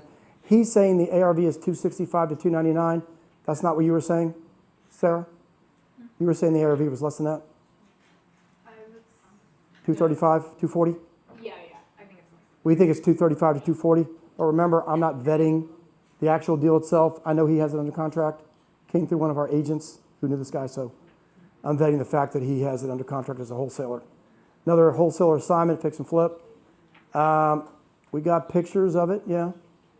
I don't have pictures of the surrounding area though, but it's a neighborhood by water. There's bigger houses. That's a comp, 265, but that square footage is much bigger. 1620 square foot compared to 724. So the guys, that might even be closer to $200,000. I don't know. Another comp, 299. I don't know why we're getting these bigger square footage comps. Anyway, dock my pay. Yeah, Look and through the that's one of the things we do obviously is if we see things to point out, what you should be thinking when you're talking to the people about the deal is asking those questions, asking about the square footage, asking about the comps, asking about the condition of the property, all of those things that you really need to vet to decide. Ruben, are you here? Do you want to present? Or are you nervous? Or you want me to do it? I love it, man. This is awesome. I would much rather have somebody else present because when I present deals, I suck. You're great. Thank you. You're the best. All right. So, 757 Columbia Road. It's a condo conversion. It is 3 units, 8 bedrooms, 8 baths, approximately 5,600 square feet. Rooftop, it'll have a rooftop deck. It's currently about 65% completed, almost ready for drywall. And yeah, you see the numbers. It's actually 870. 870 renovation, about 450, and that's with the cushion. And the ARV with the comps and the appraisal are about 2.1 mil. Each unit is about 7 something, and the one unit about 5 something. Now, those are your floor plans, right? Yeah. There are the pictures, guys. Before, and this is where we're at now. 3 have been finished, all have been sold. We got the 1 left, and there's the 3 units, the 1, and then the 2, and then the balcony and the rooftop deck. All right, I'll start the questions. Is this project shovel ready? It is pretty much shovel ready. Yeah, we're within a couple weeks pretty much away from getting the approval, yeah. DCRA? DCR, yeah. DOB, your favorite. DOB, that's your right. favorite. All right. Any questions from you guys? Why is the seller selling? No, bought it from the bank. So, yeah. Bank owned? Yeah, so it's bank owned. Yeah, bank owned, basically, they lost it. We got in at the right time. And the bank, by the way, the bank is taking a bath on this. They are. I just want They you to are. know. It was at the point where the bank was actually about to do the work themselves. They should have. And they should have, yeah. Yeah, I think they're going to lose $500,000. They are. If I look the right way. Did you close the transaction? Friday. Next Friday, yep. And do you have a contractor for the renovation Yes. costs to do that for we do. $450? Yeah, yep, that's right. We have 2. That's a good price at $450. I just want you to know that. What's the status of the building plans?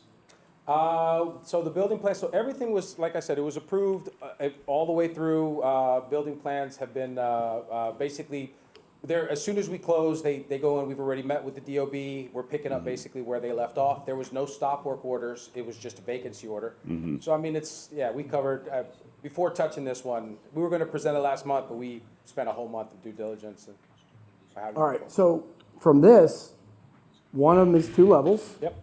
So 2 of them are 2 levels. Oh, 2 of them are 2 2 of them are levels. 2 levels, but the top one has a balcony and a rooftop deck, yeah. Got it. Okay, so 2 of them are 2 levels. So you got 2 2/2s, and then you got one level with a, okay, That's good. right, yeah. And that's considered your penthouse. Yeah, the penthouse is 2 levels. Penthouse is 2 levels, the nice. second one is 2 levels, and it's the basement one that's just 1 level. Make sure you have a lot of Yeah. lighting. Yeah, definitely. Any other questions? Do you have the designer already? It was, I don't. Yeah, we can talk, yeah. And Giovanni's a That's designer. right, Giovanni's Giovanni. here. Raise your hand, Giovanni. That's yeah, right. Giovanni is Giovanni there next snuck to in. Al. The both of them have been working with us on several projects. Not They've only done a that, but great job. they're They- DC too. Al, raise your hand. Al's They're big in selling DC. houses in Oh, a yeah. day. Yeah. Staging with Giovanni. Yeah, and then Giovanni did our 7th Street. Yeah, Al's listing it now. I'm sorry, so we have one unit that's 3 bedrooms, another unit 3 bedrooms, and a 2 bedroom? So the basement one is 2 bedrooms, yeah, 2 bedrooms, 2 baths, front, rear entrance, and there's also actually, that 2.1 doesn't even include, there's 3 parking spots that convey with the building. And, the prior buildings that sold each one for about 25,000, so that's on top of the. How many square feet? Almost 5,600 inside, the lot is almost 26. 5,600? Yeah, inside, about 55, 45, is that? 450,000 renovation? But like I said, it's 65% complete already. This thing was gutted, completely, rebuilt. How long has it been vacant? It's A been, year maybe, year and a half? not even a year. It hasn't been quite a year before. Have you gone in and done an inspection on? Yeah, no, we've done everything, yeah. Inspection, we've had appraisal, the whole 9. Yeah, so I think what you're trying to do though, correct me if I'm wrong, you're trying to raise equity investment, right? Yeah, that's Equity correct. money. Yep. So this isn't like a fix and flip deal or a buy and hold deal. He's actually trying to raise money in joint venture with somebody to raise some money and give you a return. So that's what this, Under contract, but he's trying to raise the. yes, right? Yes. Correct, yeah.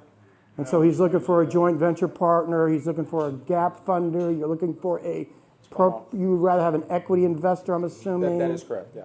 Yeah, that's what this deal is. He asked how much time is left. Max 3 months, max, 33 minutes. yeah. I'm just kidding. 3 months to finish it? Look, I've been a GC for 25 years, man. This one I'm babying. I'll be in there myself, basically, with my GCs, making sure this thing gets done. Like I said, we're almost at drywall, insulation's in. It's pretty far along.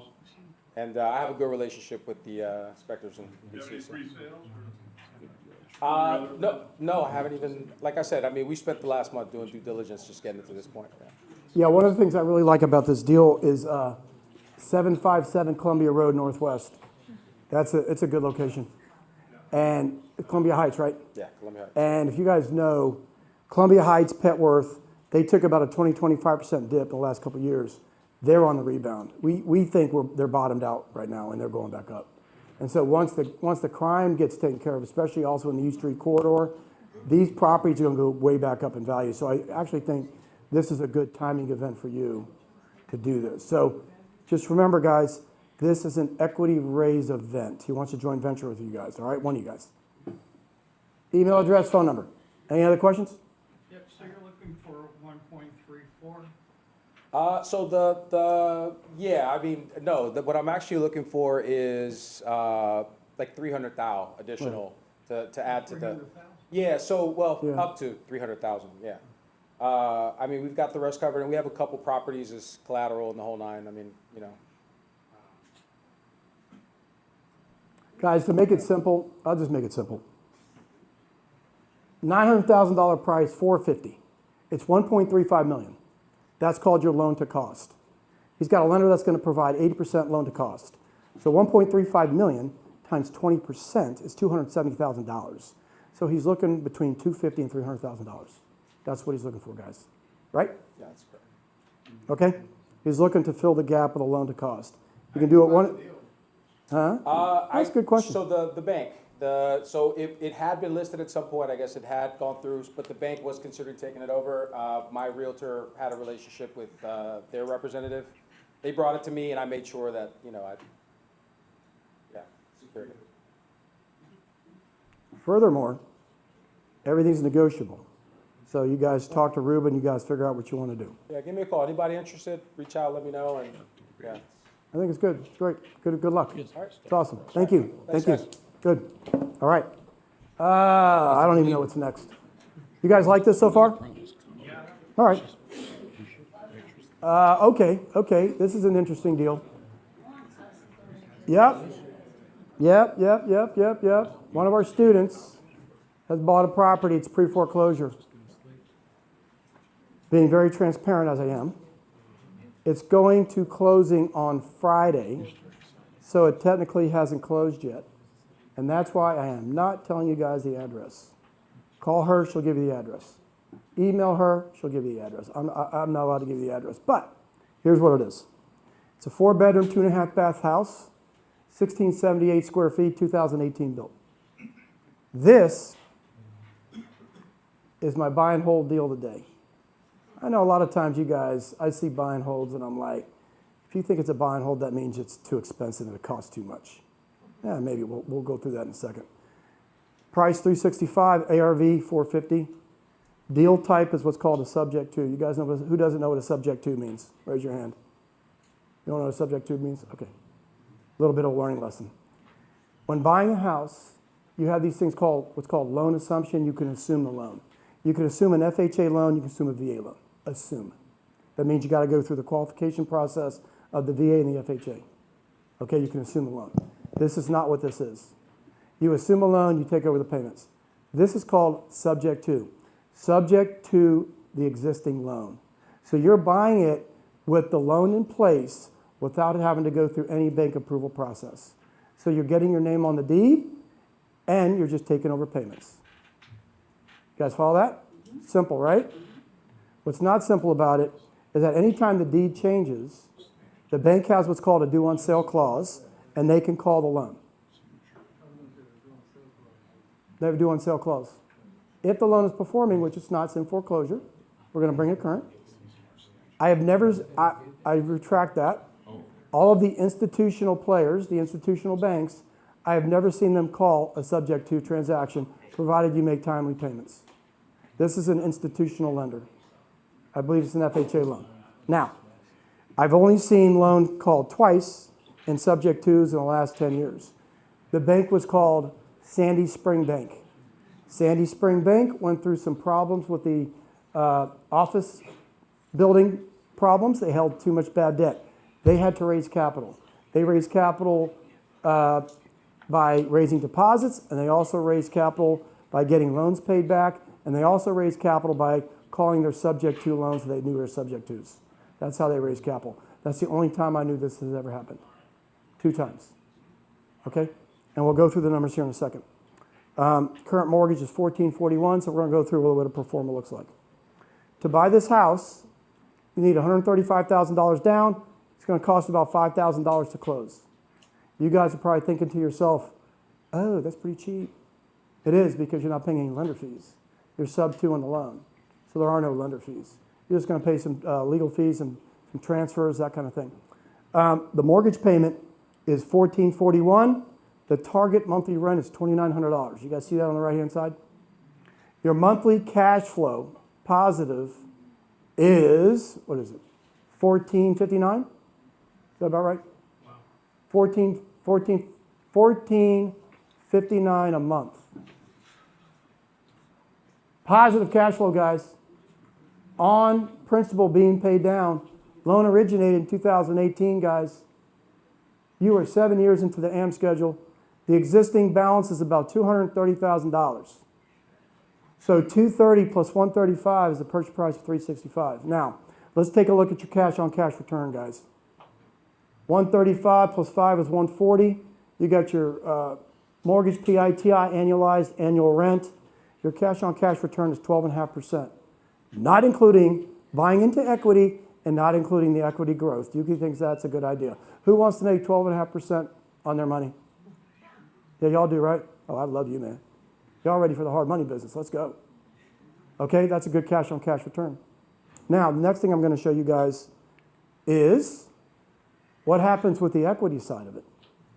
Remember, guys, I said you're buying it at $365. This is a house built in 2018. It's got everything's premium. You're not going to have much maintenance and upkeep. That's why I didn't put a management key. I didn't put a management fee as part of this pro forma, and I also didn't put an upkeep either. So those 2 things are so we can take out a little bit of money. All right? You're buying it for $365. You're putting up about $140. The ARV is $450. If you get a year-over-year growth of 4%, would you guys say a 4% appreciation is about right in this area? Lately, it hasn't been. Lately, it's been low. But I want to be conservative because we have a lot of changes in the economy and the market's not appreciating like it is. But this property is. So 4% a year. Year one, you're at 468. Year two, you're at 486. Year three, you're at 506. So in year three at 506, your initial investment was 140, but your equity return over time is 141. You have doubled your money from an equity standpoint in 3 years, plus you're getting $1,400 a month positive cash flow. Would you guys do this deal? Yeah. I would. So there you go. There's her number. There's her email. You guys should be wrecking her phone number tomorrow. I hope you do. And I'll be the Debbie Downer, given that I'm a lawyer. Most of you probably know subject twos. There's always that theoretical risk that the loan will get called. And now the numbers, I'd have to run the numbers, but I would always look at what happens if the loan gets called. And in our experience, it's unlikely. You'd want to look at who the lender is, the underlying lender. That might tell you something. FHA. Yeah. FHA loan. So it's relatively unlikely in our experience. But if you had to then pay off the loan, you still may be okay given the equity. I think the servicer is the big Freedom Bank, not the local Freedom Bank. Right. So Freedom Bank is a servicer. And I would say bigger the better usually because they pay the least attention. As long as they're getting their payments, if it's current now or brought current, again, you're always looking for that risk, which is Sam knows I try to wreck his day every time possible. But no risk, no reward, and at least subject twos have traditionally not been called very frequently. Yeah, and that brings up a good point. The sub two, the interest rate on the first trust is 2.875%. What I want to do though is go back and tell you kind of about the purchase transaction and what's going on. This property was a pre-foreclosure. That's how, well, I say the role as an owner, but right now it's under contract, but it's not an and or a signs contract. So on Friday, when this closes, she will be the owner on Friday. And you can get the address whenever she feels comfortable with it. But this was a pre-foreclosure. And so there was a second trust on it, and there was some other judgments. So all that stuff is getting cleaned up. The first trust is being paid, the arrearages are being paid, and the loan's being brought current. And the first trust is staying in place. They already have the login ID to the account, user ID and password, just to continue to make payments. So once the loan arrearages are brought current, the loan balance is going to be approximately $230,000, and we're in year 7 of the PITI paydown. So this is going to go through foreclosure? It already went. No, it's a pre-foreclosure buy. We're buying it to stop the foreclosure, and we're getting it directly from the owner. Shocker. How's that going to wipe out the second if it doesn't go through foreclosure? No, the foreclosure wipes out the second. We're buying it directly from the owner. The proceeds that she's paying to buy it, the second trust, is going to pay everything off.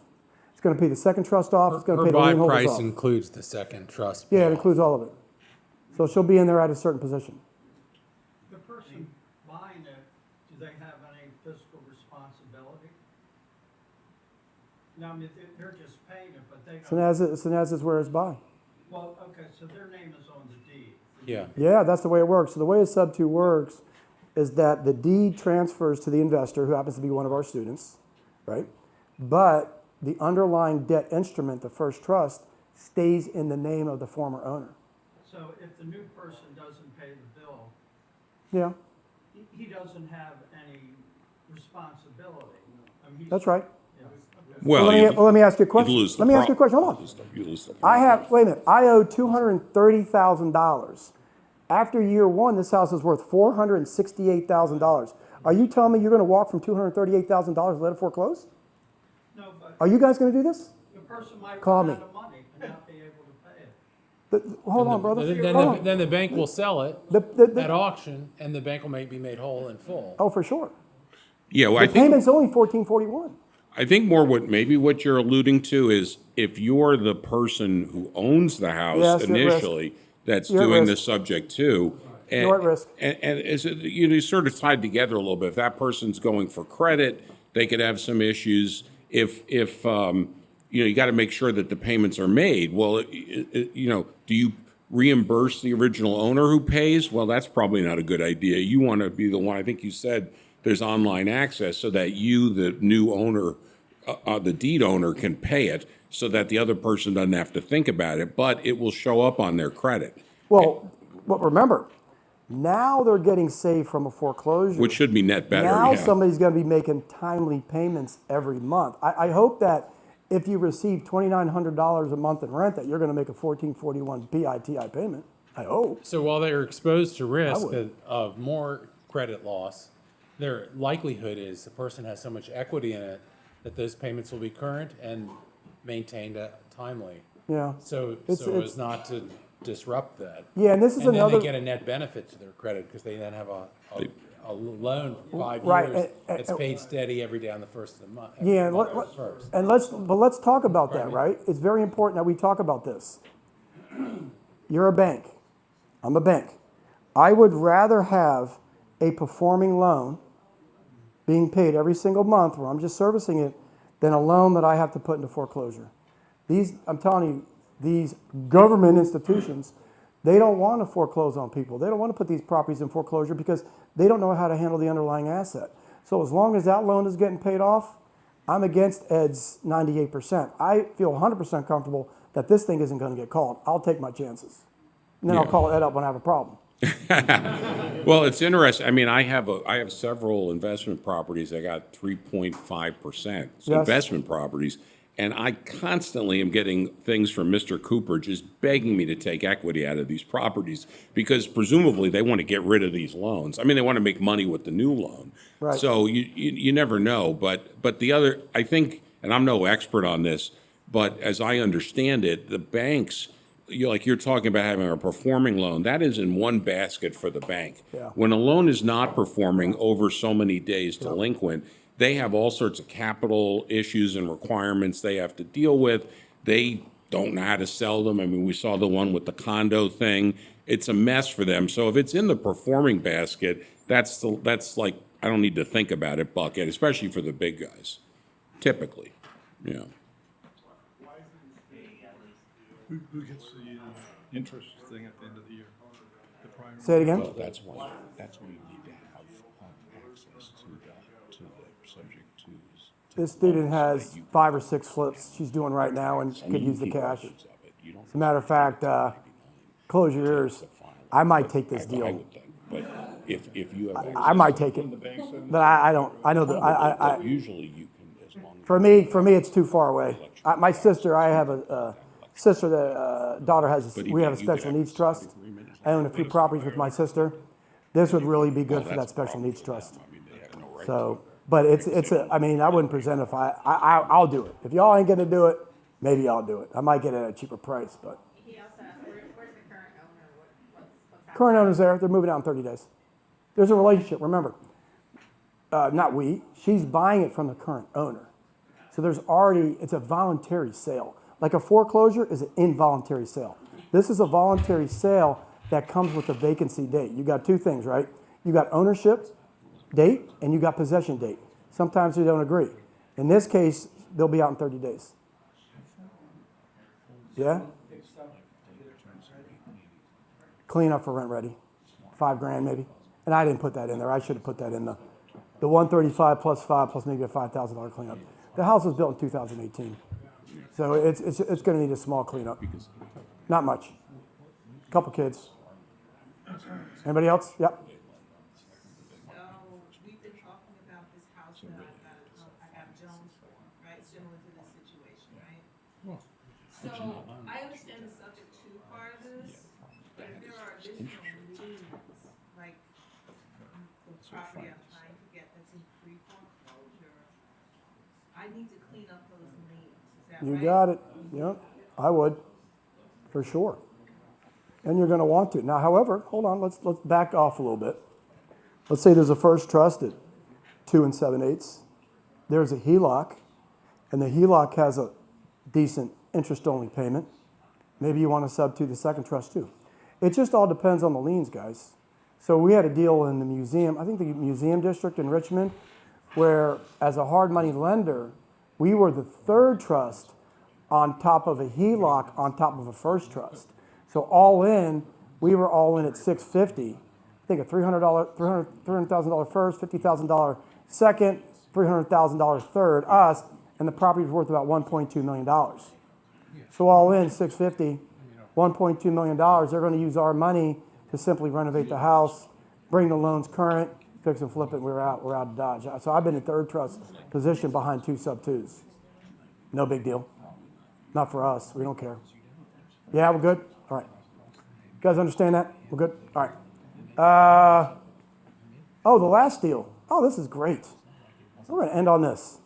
So the way it works is that I try to end by 9, but we'll do this in 5 minutes. After this, we'll have ad hoc. So if you guys want to present some deals, we'll hand around the microphone, present your deal ad hoc. What this is, 703-587-2475 is the number.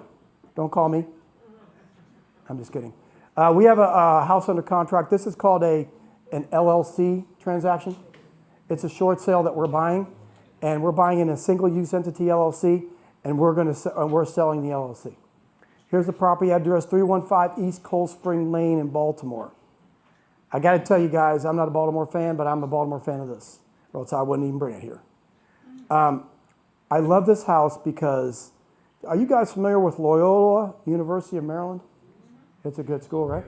It's a wonderful school. This house is a walking distance to the school. It's in a neighborhood where houses don't come on sale very often. Okay? So what we're doing is, we've got a single entity use LLC. We're under contract to buy the house. Once the bank approves the short sale, before we close, we're going to sell the LLC to anybody who's interested in it. And here are the numbers. $550 ARV, $350 price, fix and flip about a $90,000, I'll show you pictures, about a $90,000 fix and flip. Now, if you want to keep it as a rental and rent it out to the students per bedroom, you can do that. We had a couple of rentals in DC. A couple of them were close to Catholic University. We rented out to students and had their parents just guarantee the lease. So we've been in this game before. For us, Baltimore is kind of far for us. It's not really in our back of the woods. So we've got this for sale. Here's some pictures of the house. It's a Cape Cod on a quiet street. You can take a look at the maps and everything. This is sort of what it looks like today. It's owned by one owner. They've owned it for a long time. It's an estate transaction. It's an estate transaction with a reverse mortgage that needs to be short sold. We know the short sale negotiator. We know everybody part of this deal. So that's kind of why we're buying it. We wouldn't normally do this. This is some of the comps. See right here, guys? Loyola Notre Dame. This is the subject house. It's literally right around the block. This house is a little bit bigger. This sold for $595. It closed June 18th. Very, very recent. Got a couple more comps, $575, $510. This one down here is smaller. This is older. I don't really have the renovation pictures. $699 and then $611. So for us, it's very hard to calculate the ARV. So we're just putting it in at a conservative I think $550. But do your own due diligence, guys. If you guys are interested in that, it could be a good buy and hold, but it could also be a good fix and flip. All right, any questions? You guys like this format? Y'all like this format? Yeah. Oh, that's a great question. You guys hear the question? How did we get this deal? No. So one of the things that we teach our students is there's a variety of ways of finding deals, especially in the distressed asset space.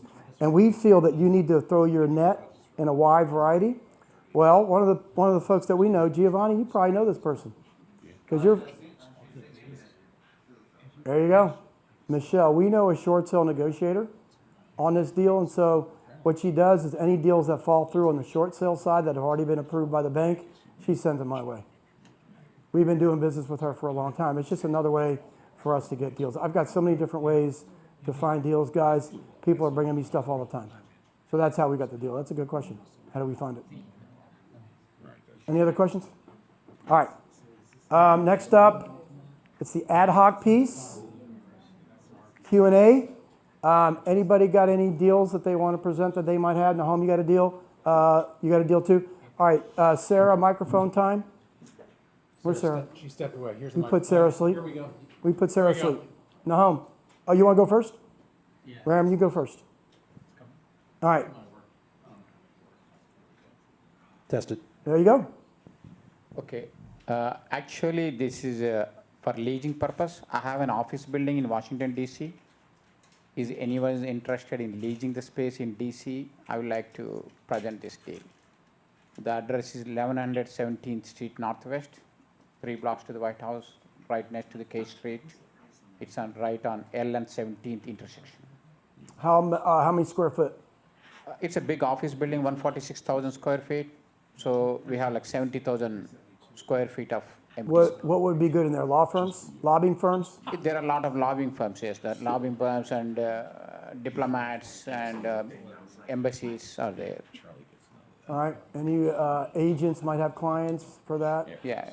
Any small space, big space, I think we can talk. You got, all right, name and number. Yeah, I'll give it to you. My name is Ram. Number is 301-266-0588. All right, you guys got it? So it's just next to the K Street and 3 blocks to the White House. So it's a good location. Good location. All right. 1100 17th Street, Northwest. Anyone else? Nahom, I know you got one, right? Nahom? Here. Ooh, thank you. Good, Ram. Glad you came, man. Good to see you guys. Good to see you guys. Oh, you're right here. All right. This is Nahom. Go ahead, Nahom. How y'all doing? My name is Nahom Tashon. I'm the CEO of Homestead Heights, which is a fix and flip and buy and hold company. I first want to say this property is in Southeast DC, and it is a Section 8 property. And in the beginning, I wanted to wholesale this deal, but a lot of people overlooked this deal, and I feel like it's my opportunity to shine, especially in this aspect. So since I am a first-time home buyer, I am qualified for a 203K FHA loan, and that helps me not only acquire the property, but get renovations down if I live in one of the properties for a year. And all I need to do is pay a down payment of 3.5% of $1 million loan. And of course, getting loaned for $1 million is very difficult, especially at this age. I have a decent credit score. It's not the greatest, but I still have one. And getting approved for a $1 million loan, it's not going to be easy. And I'm looking for a joint venture for somebody to help me come into this deal at the same time. What's the address? First of all, tell me the address. So it's 2895 Hartford Street in Washington, D.C., and it's a multifamily property. And is it 4 units? Yes, 4 units. 4 units. So right before a commercial property. There is another property I do have, but I first want to get this done first. So, question? Why don't you get a down payment assistance program for the 203? Oh yeah, I am.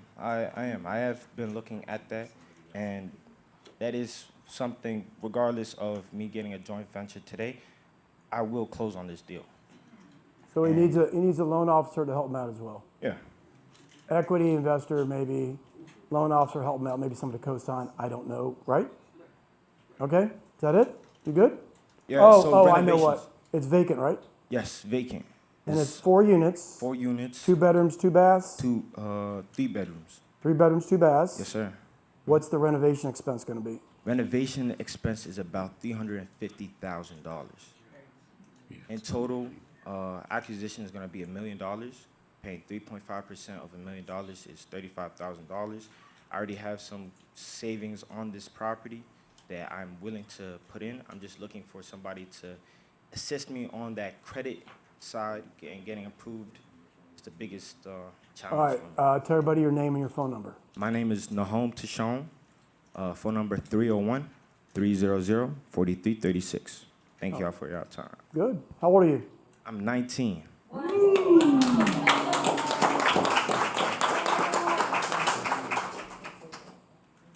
Yeah, that's it. Thank you, Charlie. Guys, I want to tell you guys something. You know, sometimes in this business, we see things that actually kind of touches my heart a little bit. I have a little bit of a heart, right? Not the Grinch. What? Nahom, why don't you tell everybody how you get here? I usually take the train from Silver Spring. It's about a 2-hour commute. But today I've been blessed enough to get a ride with Tony. Guys, Nahom is 19 years old. He's trying to enter a business that's really hard. And, you know, for me, I give him credit for having the guts to stand in front of an audience and say what he wants to say and trying to do this business. And so for me, you know, I root for guys like him because he's the future of this, right? He's the future investor. He's learning. He comes here. He's been coming here since January, right? So this is your 8th event, 7th. You might have missed one. So he's been coming religiously every second Wednesday. Hopefully he's learning. And so congrats. I hope something happens, man. So keep it up. It's not an easy business. Yeah, thank you. All right, now, does anybody else have any other deals before we adjourn? Nothing else? All right, I think that's it. I guess Connor's not here to present a Washington Capital Partner deal. That's who we are. Guys, we're very transparent.